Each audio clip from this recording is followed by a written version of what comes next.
মুমূর্ষু ব্যক্তির জন্য, ওই গুনাহগার ব্যক্তির জন্য ওই আল্লাহর দরবারে ইস্তেগফার করেন, ক্ষমা প্রার্থনা করেন।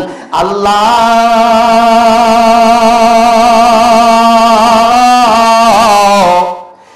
আল্লাহ, আমরা যে ব্যক্তির জন্য তোমার পাঠাইলা, যেই ব্যক্তির ইস্তেগফারের জন্য আসলাম, যেই ব্যক্তির গুনাহ মাফ করাইবার জন্য আমাদেরকে পাঠাইলা, আল্লাহ গো তার পক্ষ থেকে সুপারিশ করলাম গো আল্লাহ, ওই ব্যক্তি আব্দুর রহিম তার নাম, ধরেন আব্দুল করিম তার নাম, ধরেন আব্দুল সুবহান তার নাম, ওই আল্লাহ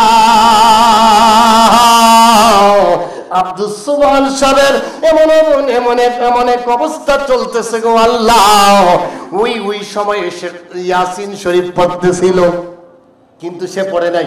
তার ভাই, তার মামা, তার চাচা, তার বোন, তার মা, তার খালা, তার আত্মীয় স্বজন ওই মুমূর্ষু ব্যক্তির পাশে বসে কি পড়তেছিল? কথা বলেন। ইয়াসিন শরীফ মুমূর্ষু ব্যক্তির পাশে পড়তেছে ইয়াসিন শরীফ। পড়ার সাথে সাথে প্রতিটা অক্ষরে আল্লাহ তাআলার পক্ষ থেকে ফেরেশতা নাজিল হচ্ছেন। শুধু তাই নয়, ফেরেশতা নাজিল হইয়া আল্লাহর দরবারে ইস্তেগফার করে, ক্ষমা প্রার্থনা করে। আল্লাহ ওই আব্দুল সুবহান, আব্দুল করিম, আব্দুর রহিম, অর্থাৎ যার জন্য সে গেছে, ফেরেশতারা কয় আল্লাহ তুমি অমুক ব্যক্তিরে মাফ করে দাও। সাথে সাথে তারা দোয়া চাইতে দেরি, ইস্তেগফার যখন করে ওই বান্দার পক্ষ থেকে সাথে সাথে ফেরেশতাদের দোয়া আল্লাহর দরবারে কবুল। সুবহানাল্লাহ। শুধু তাই নয়, দোয়া কইরা যায়, এটা শেষ নয়, এখানেই শেষ নয়, আরো কাজ আছে। তাদের কাজ কি? তাদের ডিউটি কি? সময়ে যায়, কঠিন মুসিবত চলে আসে, আস্তে আস্তে করে মালাকুল মউত এসে হাজির, আস্তে আস্তে করে মালাকুল মউত যখন হাজির হয়ে যান, মালাকুল মউত আসার পরে তার ভিতর থেকে যখন রূহটা চলে যায়, শুধু তারপরেও তারা যায় না ওই ব্যক্তিকে দাফন পর্যন্ত যায়, দাফন কাফনের পরে কবর পর্যন্ত ওই ফেরেশতাদের সহযোগিতা থাকে। তার মানে এই ইয়াসিন শরীফ তেলাওয়াত আপনি করতে পারেন নাই, আপনার আত্মীয় স্বজন, আপনি মুমূর্ষু আছেন, তাহলে বোঝা যায় আমরা মুমূর্ষু অবস্থায় আমরা পারবো? আমরা কি তেলাওয়াত করার সুযোগ আছে? না। তাহলে বোঝা যায় আমরার কোনো ভাই, আমরার মামা, আমরার চাচা, আমরার বাবা, আমরার মা, আমরার আত্মীয় স্বজন, আমরার কোন বন্ধু বান্ধব যখন মুসিবতের সময়টা চলে আসবে, আপনি গেলেন সুস্থ মানুষ, আপনি যখন যায় দেখলেন আপনার বন্ধু, আপনার বাবা, আপনার উস্তাদ, আপনার ছাত্র, আপনার দাদা অসুস্থ অবস্থায়, এমনকি মুমূর্ষ। আচ্ছা, মুমূর্ষ অবস্থায় বোঝা যায় না কিছু, কথা বলেন। এইদিকে পিছনে মুমূর্ষ ব্যক্তির অবস্থা কিছুটা আন্দাজ করা যায়নি, একটু আন্দাজ করা যায় না যে আসলে সময় খুব গনিয়ে আসছে, কথা বলতে পারে না ওই কঠিন মুসিবতের সময়ে। তখন আপনি যখন এটা দেখলেন, দেখার সাথে সাথে আপনার উচিত কি উচিত? সূরাত ইয়াসিন শরীফ যদি মুখস্থ থাকে আলহামদুলিল্লাহ, আমার নবী বলেন এটাকে মুখস্থ করে নাও, আর মৃত ব্যক্তির অর্থাৎ মুমূর্ষু ব্যক্তির পাশে পড়ো। আর যদি মুখস্থ থাকে আলহামদুলিল্লাহ, মুখস্থ যদি নাও থাকে কোরআন শরীফ জোগাড় করে আপনি সূরাত ইয়াসিন শরীফটা তেলাওয়াত করবেন, এবং করার সাথে সাথে আমার নবী বলেন জগতের মানুষ রে, এই কোরআন যদি এই ইয়াসিন শরীফ তেলাওয়াত করার কারণে তুমি শুধু মৃত ব্যক্তির উপকার করো নাই, তোমার জন্য কিয়ামতের ময়দানে ইয়াসিন শরীফ যখন তুমি প্রতিদিন তেলাওয়াত করবে, প্রতিদিন যখন তেলাওয়াত করবে, ঘর থেকে বের হওয়ার সময় যদি তুমি তেলাওয়াত করো, কিয়ামতের ময়দান যেদিন কায়েম হয়ে যাবে তোমার জন্য নাজাতের উসিলা হইয়া যাবে। ইন্না লিকুল্লি শাইআন কলবান ওয়া কলবুহু আল কোরআন ইয়াসিন। আমার নবী বলেন জগতের মানুষ রে, ও পৃথিবীর মানুষ, নিশ্চয় কোরআনের এমন এক সূরা আছে জি সূরার নাম ইয়াসিন। এই সূরাটা হলো কোরআনের কলব, কোরআনের অন্তর, কোরআনের হৃদয়। মানুষের যেমন হৃদয় আছে, মানুষের যেমন কলব আছে, মানুষের যেমন হৃদয় আছে, ঠিক তেমনি ভাবে কোরআনেরও অন্তর আছে, কোরআনেরও হৃদয় আছে। আমার নবী বলেন কোরআনের হৃদয়ের যেই সূরা, কোরআনের যে হৃদয় যেই সূরাটার নাম, ওই সূরার নাম হলো ইয়াসিন। চিৎকার মেরে বলুন আল্লাহু আকবার। শুধু তাই নয়, ওয়ামান কারা ইয়াসিন, যেই ব্যক্তি সূরাত ইয়াসিন শরীফ তেলাওয়াত করবে, কাতাবাল্লাহু লাহু বিকিরাতিহা কিরাতুল আল কোরআন আশারা মাররাত।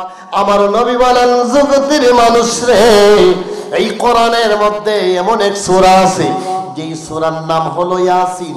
কেউ যদি একবার মহব্বতের সহিত যদি পড়ে, একবার, কয়বার? একবার যদি মহব্বত নিয়ে, ভালোবাসা নিয়ে, ঈমান নিয়ে যদি পড়ে একবার, সাথে সাথে আমার নবী বলেন আশারা মাররাত, তার আমল নামায় 10 খতম কোরআনের সওয়াব দেওয়া হয়। যদি একবার পড়ে তাহলে কোরআনে 10 খতম কোরআন শরীফের সমান সওয়াব। এবার শুধু তাই নয়, মানুষ মারা যাবে কি না রে ভাই? আমরা মরবো? কথা বলেন, আমরা কি সবাই মারা যাবে না? আমরা কেউ থাকবো? এই দুর্গাপুর বাজারবাসী অথবা মাহফিল কমিটি কর্তৃপক্ষ বা আমরা এখানে যারা আছি, সকলে কি আমরা থাকবো না সকলে চলে যাবো একদিন? কথা বলেন, সকলে থাকবো না চলে যাব? সবাই চলে যাব, কোনো একদিন যাইতেই হবে। মরণের আগে যেই দিন আপনি আমার সম্মুখে মালাকুল মউত হাজির হয়ে যাবে, ভাইরে চিনা যাবে না, বন্ধু বন্ধুর উপকারে আসবে না, ভাইরে চিনবে না, বাবারে চিনবে না, মাকে চিনবে না, আত্মীয় স্বজন চিনবে না, ছেলে সন্তানরে চিনবে না।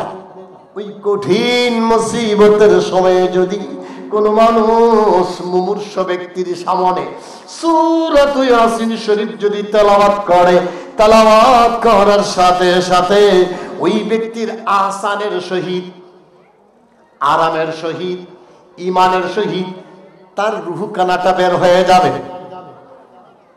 বুঝেন নাই? ও জগতের মানুষ,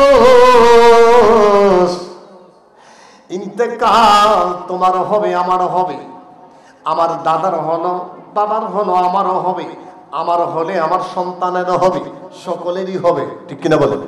তাহলে রাসূলুল্লাহ সাল্লাল্লাহু আলাইহি সাল্লাম বলেন এই সূরাটা এমন একটা সূরা, এই সূরা প্রত্যেকটা উম্মতের উচিত অন্ততপক্ষে তার হৃদয়ে গেঁথে রাখা, মানে মুখস্থ করা। প্রত্যেকটা উম্মতের উচিত কি? অন্ততপক্ষে এই সূরাটাকে হৃদয়ের মধ্যে গেঁথে রাখা, এটাকে এমন ভাবে রাখা যেন অন্তরে, হৃদয়ের মধ্যে পালন লালন করা যায়, অর্থাৎ অন্তরের মধ্যে গেঁথে থাকে। এবার আসুন, আমার নবী বলতেছেন, ও জগতের মানুষ, হাদিস শরীফ সাক্ষী, কোন মানুষ যদি রে, আল্লামা বাইজাবি রহমতুল্লাহ আলাইহি, আল্লামা বাইজাবি বলেন একদিন আমরা এমন এক মানুষ, সবাই যখন মরে যাব, মরার যখন সময় হয়ে যাবে, মৃত্যু শয্যায় শয্যায়িত ব্যক্তি, তার মানে সাকরাতের সময়, সাকরাতুল মাউত হাক্কুন, যখন যখন আহলুস সুন্নাত ওয়াল জামাতের মানে আকীদার কিতাব, একটা আকীদার কিতাব আছে আহলুস সুন্নাত ওয়াল জামাতের আকীদার যে কিতাব, এটা মনে করেন কয়েকটা, অনেকগুলি কিতাব আছে, আমি কয়েকটার নাম বলি। অর্থাৎ আকাইদে নসবী, আকীদাতুত তাহাবী, অর্থাৎ আকীদার কিতাব। এই আকীদার কিতাবগুলোতে অর্থাৎ এই বিষয়গুলি আছে যে সাকরাতুল মাউতু হাক্কুন, অলিয়া মানে অর্থাৎ মরণের যে সাকরাত, মানে যেটাকে আমরা স্বর্গাত বলি, এটা সত্য। সাকরাতুল মাউতু হাক্কুন, এটা সত্য, অর্থাৎ সাকরাত সত্য। এটা এই ফুটা একটু বন্ধ করে, সাকরাতুল মাউতু হাক্কুন, অর্থাৎ অর্থাৎ মানুষের যে সাকরাত, এটা সাকরাতটা সত্য। তাহলে বোঝা যায় আপনি আমার মরণ সাকরাত এটা হবে।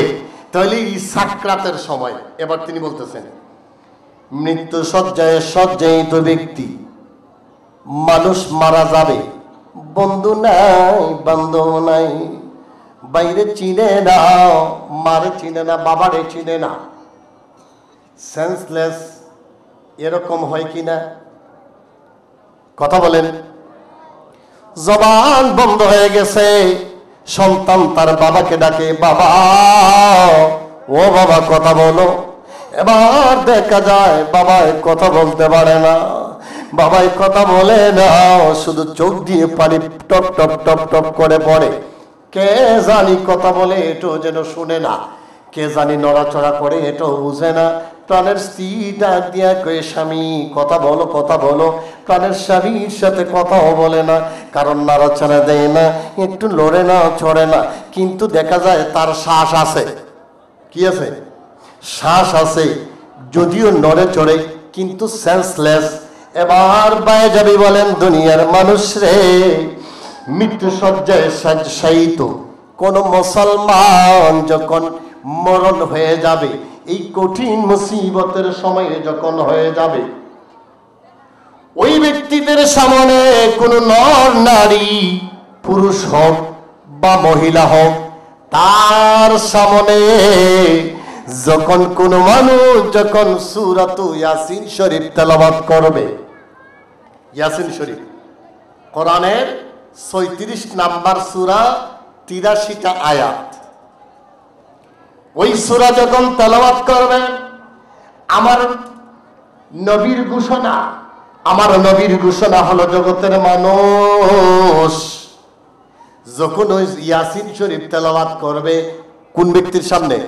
যেই ব্যক্তি সেন্সলেস, যেই ব্যক্তি তার ব্রেনে কোনো কাজ করে না, যেই ব্যক্তির শরীর কোনো কাজ করে না, কিন্তু এখনো জান আছে, এখনো রুহু আছে, এখনো তার ভিতরের মধ্যে, বটির ভিতরে রুহু আছে, অর্থাৎ সকরাত চলতেছে, সকরাত চলতেছে, রুহু আছে, কিন্তু এমত অবস্থায়, কিন্তু তার ভিতরে এমন এক পেরেশানি কাজ করতেছে।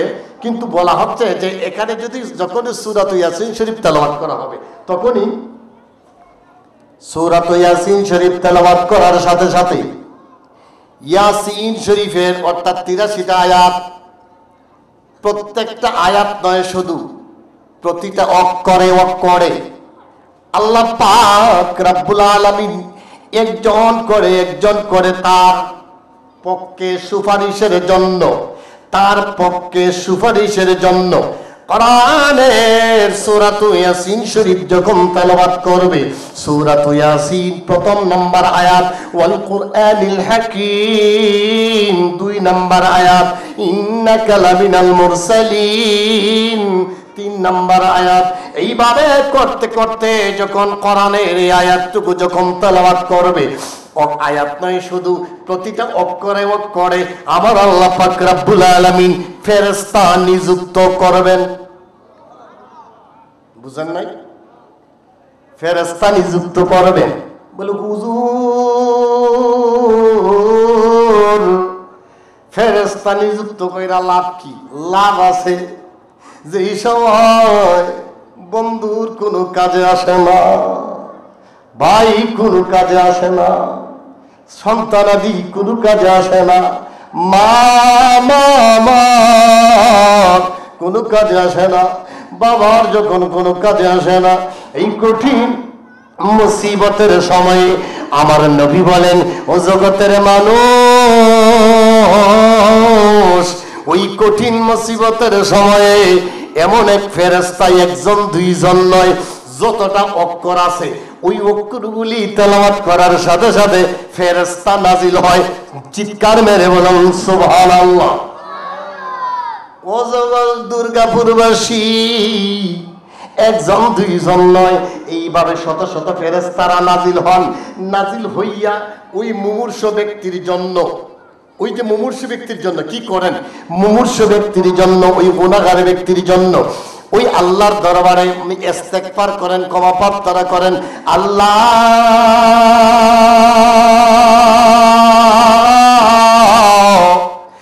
আল্লাহ, আমরা যে ব্যক্তির জন্য তোমার পাঠাইলা, যেই ব্যক্তির ইস্তেগফারের জন্য আসলাম, যেই ব্যক্তির গুনাহ মাফ করাইবার জন্য আমাদেরকে পাঠাইলা, আল্লাহ গো তার পক্ষ থেকে সুপারিশ করলাম গো আল্লাহ, ওই ব্যক্তি আব্দুর রহিম তার নাম, ধরেন আব্দুল করিম তার নাম, ধরেন আব্দুল সুবহান তার নাম, ওই আল্লাহ আব্দুল সুবহান সাহেবের এমন এক অবস্থা চলতেছে গো আল্লাহ, ওই সময় এসে ইয়াসিন শরীফ পড়তেছিল, কিন্তু সে পড়ে নাই। তার ভাই, তার মামা, তার চাচা, তার বোন, তার মা, তার খালা, তার আত্মীয় স্বজন ওই মুমূর্ষ ব্যক্তির পাশে বসে কি কি পড়তেছিল, কথা বলেন, ইয়াসিন শরীফ। মুমূর্ষ ব্যক্তির পাশে পড়তেছে ইয়াসিন শরীফ। পড়ার সাথে সাথে প্রতিটা অক্ষরে আল্লাহ তাআলার পক্ষ থেকে ফেরেশতা নাজিল হচ্ছেন। শুধু তাই নয়, ফেরেশতা নাজিল হইয়া আল্লাহর দরবারে ইস্তেগফার করে, ক্ষমা প্রার্থনা করে। আল্লাহ ওই আব্দুল সুবহান, আব্দুল করিম, আব্দুর রহিম, অর্থাৎ যার জন্য সে গেছে, ফেরেশতারা কয় আল্লাহ তুমি অমুক ব্যক্তিরে মাফ করে দাও। সাথে সাথে তারা দোয়া চাইতে দেরি, ইস্তেগফার যখন করে ওই বান্দার পক্ষ থেকে সাথে সাথে ফেরেশতাদের দোয়া আল্লাহর দরবারে কবুল। সুবহানাল্লাহ। শুধু তাই নয়, দোয়া কইরা যায়, এটা শেষ নয়, এখানেই শেষ নয়, আরো কাজ আছে। তাদের কাজ কি, তাদের ডিউটি কি? সময়ে যায় কঠিন মুসিবত চলে আসে, আস্তে আস্তে করে মালাকুল মউত এসে হাজির, আস্তে আস্তে করে মালাকুল মউত যখন হাজির হয়ে যান, মালাকুল মউত আসার পরে তার ভিতর থেকে যখন রূহটা চলে যায়, শুধু তারপরেও তারা যায় না, ওই ব্যক্তিকে দাফন পর্যন্ত যায়, দাফন কাফনের পরে কবর পর্যন্ত ওই ফেরেশতাদের সহযোগিতা থাকে। তার মানে এই ইয়াসিন শরীফ তেলাওয়াত আপনি করতে পারেন নাই, আপনার আত্মীয় স্বজন, আপনি মুমূর্ষ আছেন, তাহলে বোঝা যায় আমরা মুমূর্ষ অবস্থায় আমরা পারবো? আমরা কি তেলাওয়াত করার সুযোগ আছে? না। তাহলে বোঝা যায় আমরার কোনো ভাই, আমরার মামা, আমরার চাচা, আমরার বাবা, আমরার মা, আমরার আত্মীয় স্বজন, আমরার কোনো বন্ধু বান্ধব যখন মুসিবতের সময়টা চলে আসবে, আপনি গেলেন সুস্থ মানুষ, আপনি যখন যায় দেখলেন আপনার বন্ধু, আপনার বাবা, আপনার উস্তাদ, আপনার ছাত্র, আপনার দাদা অসুস্থ অবস্থায়, এমনকি মুমূর্ষ। আচ্ছা, মুমূর্ষ অবস্থায় বোঝা যায় না কিছু, কথা বলেন এইদিকে পিছনে। মুমূর্ষ ব্যক্তির অবস্থা কিছুটা আন্দাজ করা যায়নি, একটু আন্দাজ করা যায় না যে আসলে সময় খুব গনিয়ে আসছে, কথা বলতে পারে না ওই কঠিন মুসিবতের সময়ে। তখন আপনি যখন এটা দেখলেন, দেখার সাথে সাথে আপনার উচিত কি উচিত? সূরাত ইয়াসিন শরীফ যদি মুখস্থ থাকে আলহামদুলিল্লাহ, আমার নবী বলেন এটাকে মুখস্থ করে নাও, আর মৃত ব্যক্তির অর্থাৎ মুমূর্ষ ব্যক্তির পাশে পড়ো। আর যদি মুখস্থ থাকে আলহামদুলিল্লাহ, মুখস্থ যদি নাও থাকে কোরআন শরীফ জোগাড় করে আপনি সূরাত ইয়াসিন শরীফটা তেলাওয়াত করবেন, এবং করার সাথে সাথে আমার নবী বলেন জগতের মানুষ রে, এই কোরআন যদি এই ইয়াসিন শরীফ তেলাওয়াত করার কারণে তুমি শুধু মৃত ব্যক্তির উপকার করো নাই, তোমার জন্য কিয়ামতের ময়দানে ইয়াসিন শরীফ যখন তুমি প্রতিদিন তেলাওয়াত করবে, প্রতিদিন যখন তেলাওয়াত করবে, ঘর থেকে বের হওয়ার সময় যদি তুমি তেলাওয়াত করো, কিয়ামতের ময়দান যেদিন কায়েম হয়ে যাবে তোমার জন্য নাজাতের উসিলা হইয়া যাবে।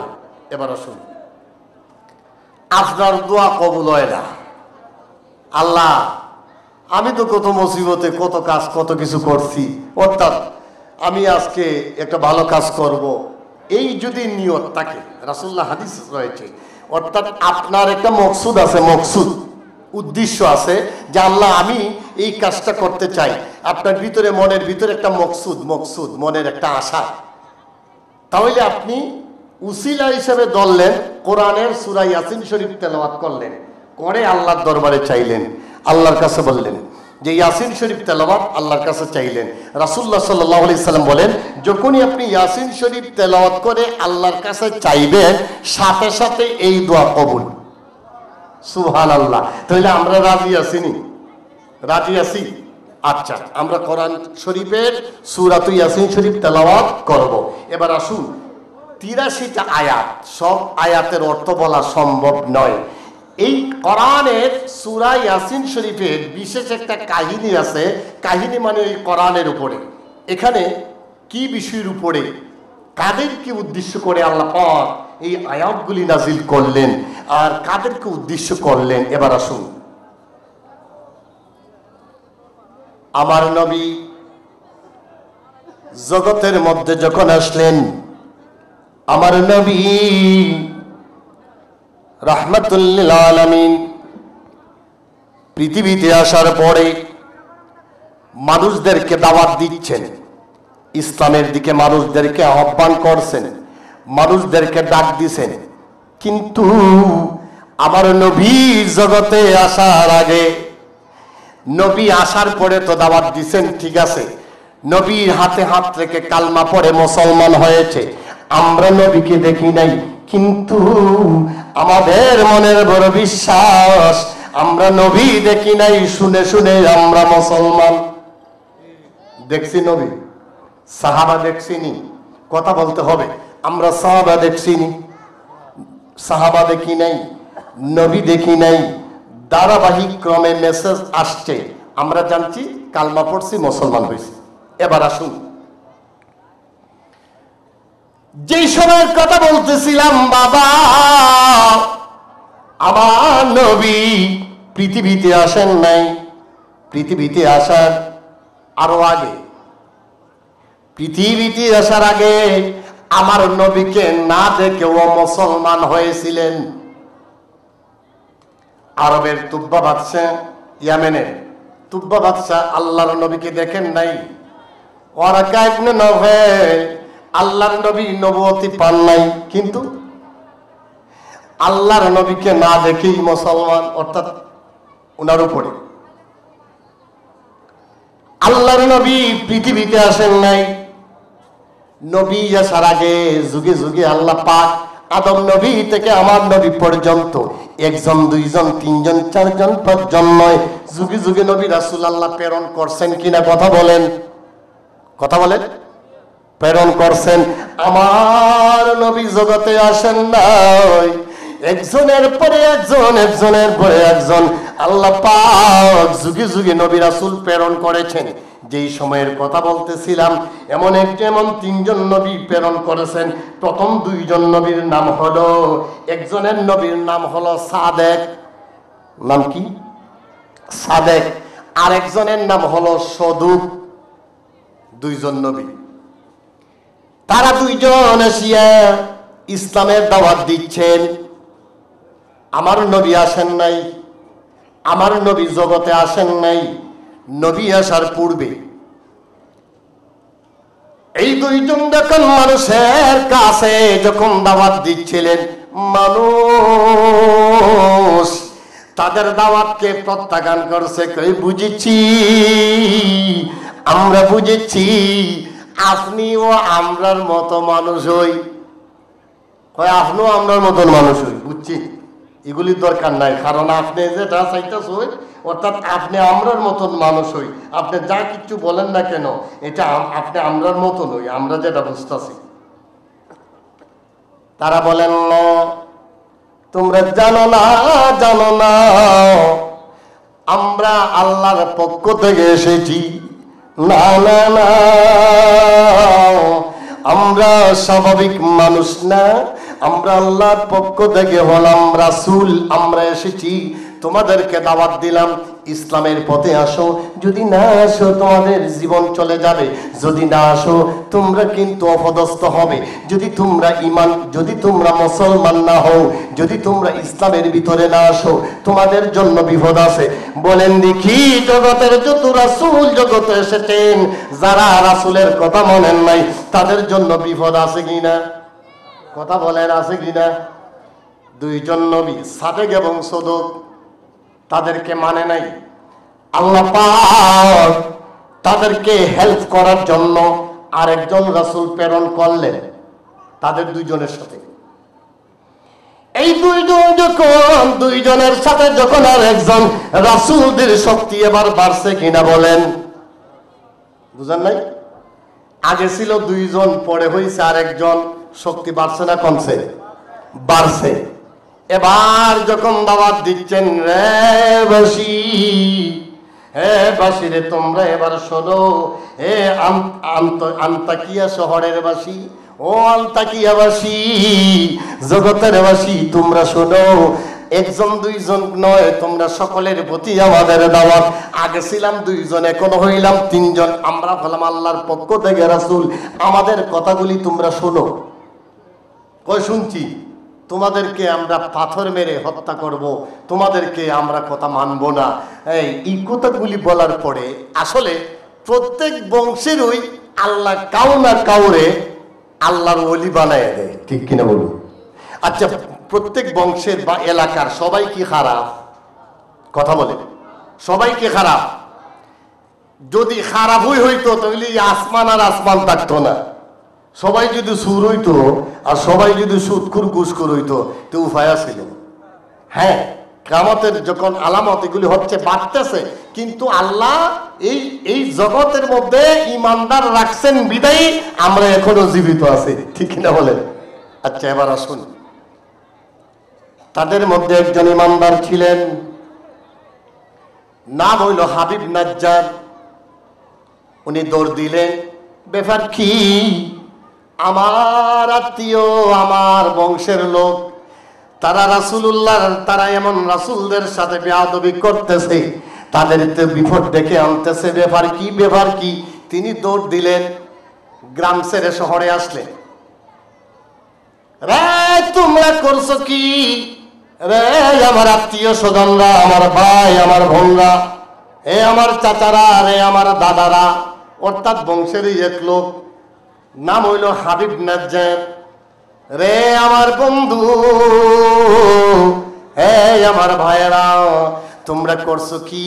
তোমরা কার সাথে কোন ব্যবহার করছো? কয় কি আর করমু, যা করবার তাই করতেছি। কয় আর করছো কি জাননি? তারা হলেন আল্লাহর পক্ষ থেকে রাসূল। আচ্ছা, রাসূল কাদের পক্ষ থেকে? কার পক্ষ থেকে রাসূলরা আসছেন? কথা বলেন, কার পক্ষ থেকে? আচ্ছা, ঈসা নবী কার পক্ষ থেকে? আদম নবী কার পক্ষ থেকে? মুসা নবী কার পক্ষ থেকে? আমার নবী কার পক্ষ থেকে? তাহলে বোঝা যায় আমার নবী সহ যত রাসূলগণ পৃথিবীতে আসছেন সবাই কার পক্ষ থেকে? আল্লাহর পক্ষ থেকে। এবার হাবিব নাজ্জার ডাক দিয়ে কয়ে, জগৎবাসী রে, ও আমার বন্ধুরা, কাজ করছো কি? সাবধান সাবধান সাবধান হয়ে যাও, সাবধান হয়ে যাও, তোমাদের উপরে বিপদ চলে আসবে। তোমরা চিল্লাচিল্লি করো না, কারণ ওই নবীরে মানো, এই নবীরে আমিও মানছি, তোমরাও মানো। সুবহানাল্লাহ বলে, এই নবীরে আমিও মানছি, তোমরাও মানো। কোরআন প্রমাণ করেছে। তিনি বলতেছেন, ইন্নী আমানতু বিরাব্বিকুম ফাসমাউন। তিনি বলতেছেন, এই নবী হাবিব নাজ্জার, রে আমার জগৎবাসী, আমার বন্ধুরা, আমার ভাইয়েরা, আমার চাচারা, আমার দাদারা, তোমরা শোনো, আমি তোমাদের সামনে ঈমান আনলাম, তোমরা দেখে নাও। ফাসমাউন, তোমরা শোনো, তোমরা সাক্ষী থাকো, আমি ঈমান এনেছি। তার মানে তিনি পূর্বে ঈমানদার হয়ে গেছিলেন। রে জগৎবাসী, তোমরা বাড়াবাড়ি করো না, তোমরা চিল্লাচিল্লি করো না। তোমরা যদি বাড়াবাড়ি করো বিপদ আছে না নাই? কথা বলেন, বিপদ আছে না নাই? আমার নবীর সাথে নয়, শুধু কোন নবী রাসূলদের সাথে বেয়াদবি করলে শাস্তি করবেন কে? তার মানে বাড়াবাড়ি করলেই বিপদ আছে। তিনি তো এটা বুঝছেন, বুঝেই তিনি বলেন যে শোনো তোমরা এই কাজ করো, আমি কিন্তু ঈমান এনে ফেলেছি। সাথে সাথে কিলা দুখুলিল জান্নাহ, ওনাকে জান্নাতের অর্ডার দেওয়া হলো। উনি জান্নাতবাসী হয়ে গেলেন আল্লাহর কাছে। এবার যখন তিনি আফসোস করে বলতেছেন ইয়া লাইতা ক্বালা ইয়া লাইতা কওমি ইয়ালামুন, রে জগৎবাসী, হ্যাঁ আমার কওমের লোকেরা, আমার ভাইয়েরা, আমার বন্ধুরা, আমার চাচা কওমি, এ কওমি মানে আমার সম্প্রদায়, ইয়ালামুন, তোমরা জানো, তোমরা বুঝো আমি যে জান্নাতে ঢুকেছি, আমি কালমা পড়েছি, আমি ইমানদার হয়ে গেছি, আমি আল্লাহর পথে আছি, আমি রাসূলদের অনুসরণের পথে আছি, তোমরা এই পথে আসো, আমি জান্নাতের পথে আমি ঢুকে গেছি, তোমরা অন্য পথে যেও না রে, যেও না, যেও না। কারণ ভালো লোক চায় তার গোষ্ঠীও ভালো থাকুক, ঠিক কিনা? ভালো লোক চায় তার গোষ্ঠীর লোকও যেন ভালো থাকে। এবার আসুন, তিনি যখন এই কথা বললেন, এবার বলতেছেন বিমা গফারা লি রাব্বি ওয়া জাআলানি মিনাল মুকরামিন।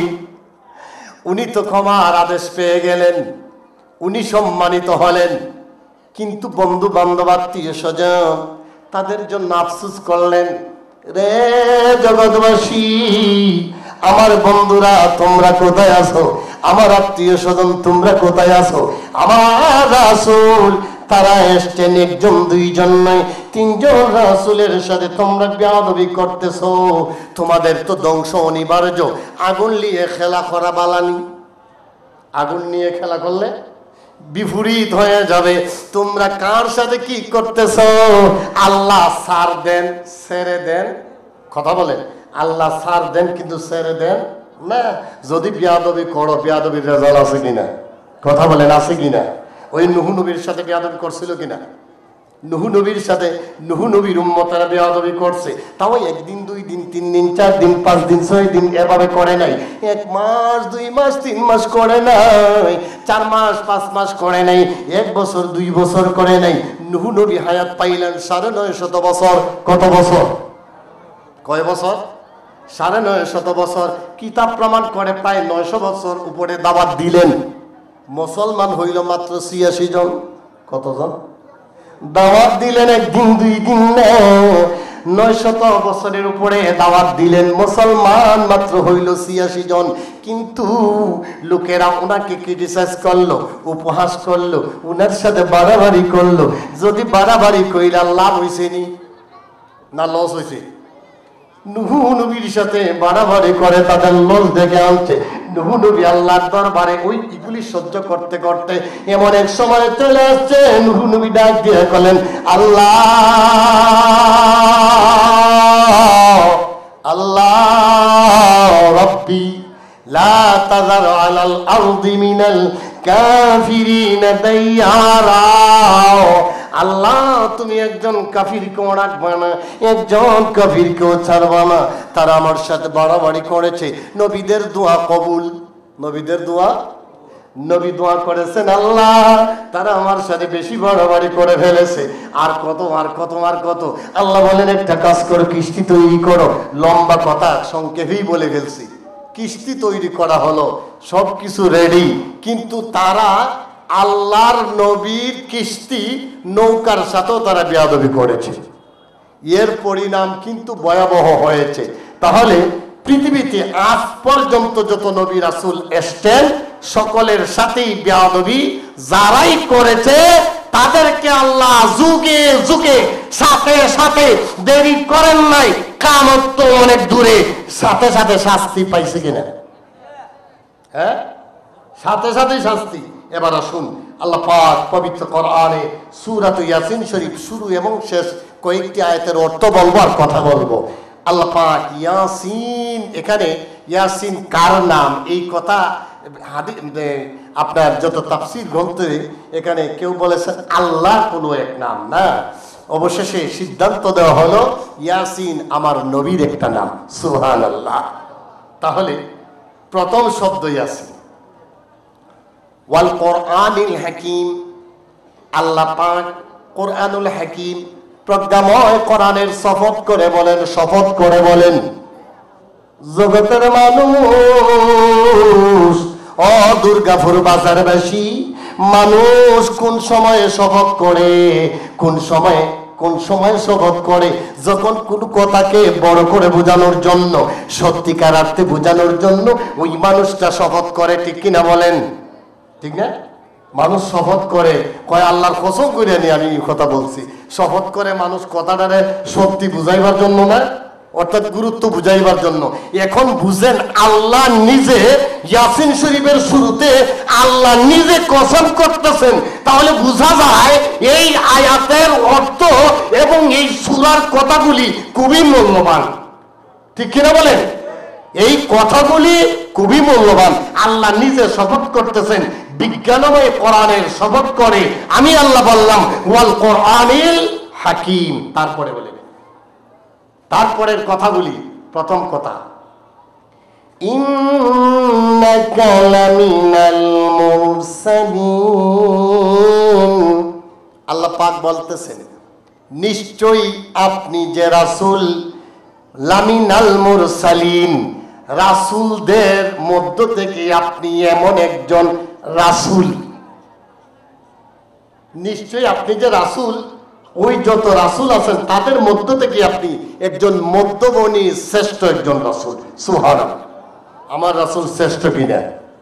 আমার রাসূল শ্রেষ্ঠ, শ্রেষ্ঠ না শ্রেষ্ঠ? এবার আসুন, আলা সিরাতিন মুস্তাকিম। সিরাতুল মুস্তাকিমের কথা বলা হয়েছে, তানজিলুল আজিজুর রহিম, কোরআনের প্রশংসা করা হয়েছে। এই কোরআন প্রশংসা করার পরে বলা হয়েছে লিতুনজিরা কওমান মা উনজিরা আবাউহুম ফাহুম গাফিলুন। সতর্ক করে দেওয়া হয়েছে। এই কোরআন আমাদের জন্য সতর্কবাণী কিনা? কথা বলেন। আপনার নামাজের ব্যাপারে, রোজার ব্যাপারে, হজের ব্যাপারে, বাড়িঘর চালানোর ব্যাপারে, সংসার চালানোর ব্যাপারে কোরআন আমাদেরকে ডিরেকশন দেয় কিনা? কথা বলেন, দেয় কিনা? দেয়। এবার আসুন, এই কোরআনের মধ্যখান থেকে আমি কয়েকটি আয়াত পড়ব, যে আয়াতগুলি জানাটা অত্যন্ত জরুরি। আমি 4 থেকে 5 মিনিট সর্বোচ্চ সময় আছে, এর ভিতরেই আমি বলতে হবে। এবার আসুন, আমরা হাসরের ময়দান যেদিন কায়েম হয়ে যাবে, আমরা মুসিবতে পড়ব, ওই সময়ে সব মানুষ একত্রিত থাকব, নামাজি, বেনামাজি, রোজদার, সুদখোর, ঘুষখোর, ইমানদার, ফিরসা, মুরিদ, কৃষিজীবী, চাকরিজীবী, ছাত্র, উস্তাদ, ব্যবসায়ী, সব থাকবে এক মাঠে। কই থাকবো? এক মাঠে। এখন এটার মধ্যে অপরাধী আছে, আবার বিনা অপরাধীও আছে, ফাফি আছে, গুনাহগার বান্দা আছে। এবার আল্লাহ কিভাবে তাদের থেকে বাছাই করবেন? একটা ডাক দিবেন শুধু, ওয়ামতাজুল ইয়াউমা আইয়ুহাল মুজরিমুন। ডাক দিবেন, ডাক এমন এক ডাক দিবেন, পৃথক হয়ে যাও, পার্থক্য হয়ে যাও, পাপী যারা আছো। এমন শব্দ আল্লাহ ইউজ করলেন, পাপী যারা আছো বান্দা, পাপী বান্দা যারা আছো, এই জমিন থেকে পাপী বান্দা যারা, তোমরা আলাদা হয়ে যাও। আল্লাহর পক্ষ থেকে কুদরতি ডাক শুনিয়ে যারা আমরা পাপী, পাপী যারা এরা আলাদা হয়ে যাবে, যারা গুনাহগার বান্দা আলাদা হয়ে যাবে, যারা পাপী বান্দা আলাদা হয়ে যাবে। তার মানে নেককার বান্দা যারা একদিকে, পাপী যারা একদিকে, আলাদা হয়ে যাবে। আল্লাহ একটা ডাক দিবেন শুধু। তারপরে আল্লাহ কথা বলবেন, আলাম আহাদ ইলাইকুম ইয়া বানি আদম আল্লাহ তাবুদুশ শাইতান।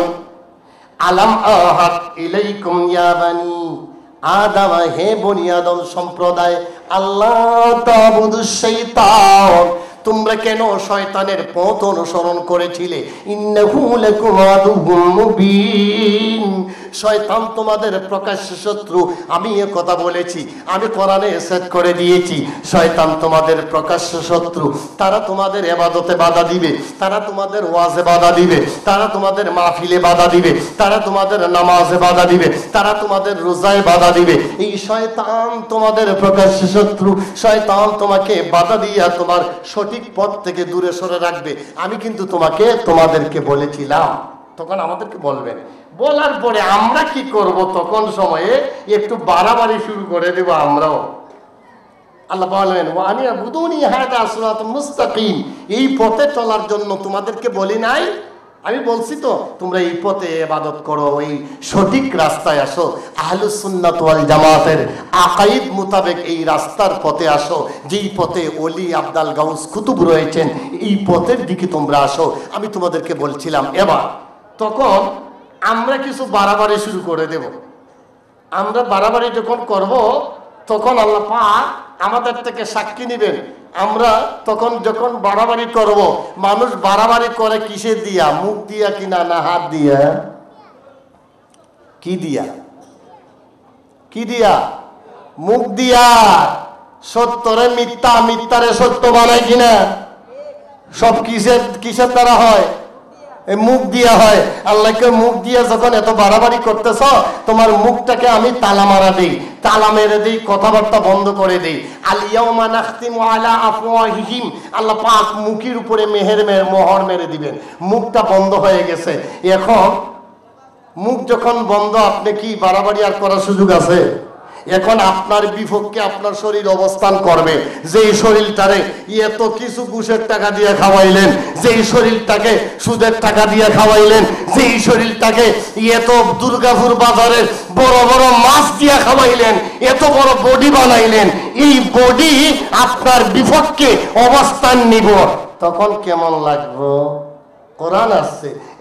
এবার আল্লাহ পাক মুখটারে অফ করে দিয়ে হাতটারে স্টার্ট করে দিবেন। আল ইয়াউমা নাখতিমু আলা আফওয়াহিহিম ওয়া তুকাল্লিমুনা আইদিহিম, কথা বলবে হাত, ওয়া তাশহাদু আরজুলুহুম, পা সাক্ষী দিবে, বিমা কানু ইয়াকসিবুন। তার মানে মুখ যখন বন্ধ হয়ে যাবে, হাত সাক্ষী দিবে, পা সাক্ষী দিবে। হাত কথা বলবে, পা সাক্ষী দিবে। ও আমি যাইতে আসছিলাম না, আমারে নেওয়াইছে। আমি ধরতেছিলাম না, তারে দৌড়াইছে। আমি সিনেমায় যাওয়ার কথা ছিল না, তা সে আমারে নেওয়াইছে। ওই সে মানে ওই লোক। তার মানে তোমার বডি তোমার বিপক্ষে অবস্থান নিবে। মুখটা, জবানটা বন্ধ হয়ে যাবে। তাহলে কার জন্যই তো কিছু করলেন রে বাবা? এবার শুন, সব কিছুর শেষে আল্লাহ পাক রব্বুল আলামিন বলেন, বান্দারে, ও বান্দা, তুমি আমারে চিনো, আমি যা বলি তা হইয়া যায়। তুমি যে কিছুই হও, রামিম হয়ে যাও, আমি কিন্তু তোমাকে ধরবই। তুমি একদম মাটির সাথে মিশে যাও, একদম দুলিশাত হয়ে যাও। একটু অংশও যদি থাকো, তোমার হাড়ের কোনো একটা অংশ, আমি আল্লাহ পাক ইচ্ছা করলি বলবো, আব্দুর রহিম কবর থেকে উঠে আসো, সে এইভাবেই ফুরাফুরি যেই বডি লইয়া ঘুমাইছিল কবরে, এর চেয়ে আরো তরতাজা হইয়া উঠবো। সুবহানাল্লাহ বইতেন না? না, তাহলে বোঝা যায় সময় তো শেষ। 7টায় না, 7টায় একদম কাটায় কাটায় সময় শেষ। কিন্তু তাফসীর করতে সময় লাগে, এমন এক সাবজেক্ট। আসলে সূরাতুল ইয়াসিন শরীফ কমপক্ষে 2 ঘন্টা দরকার। কিন্তু কি করব, আসলে আমাদের অবস্থানটা একটু হাজিরা দেওয়া, এটি আর কিচ্ছু নয়। আল্লাহ পাক যদি সুযোগ হয়, সময় হয়, ইনশাআল্লাহ কথা হবে, দেখা হবে। এখানে বাহিরের আলিম ওলামারা কথা বলবেন, আপনারা আসবেন, বসবেন, কথা বলবে। নামাজ থেকে ধারাবাহিক আলোচনা হবে। সকলের দাওয়াত রইলে এখনই আজান হয়ে যাবে। আসসালামু আলাইকুম ওয়া রাহমাতুল্লাহ।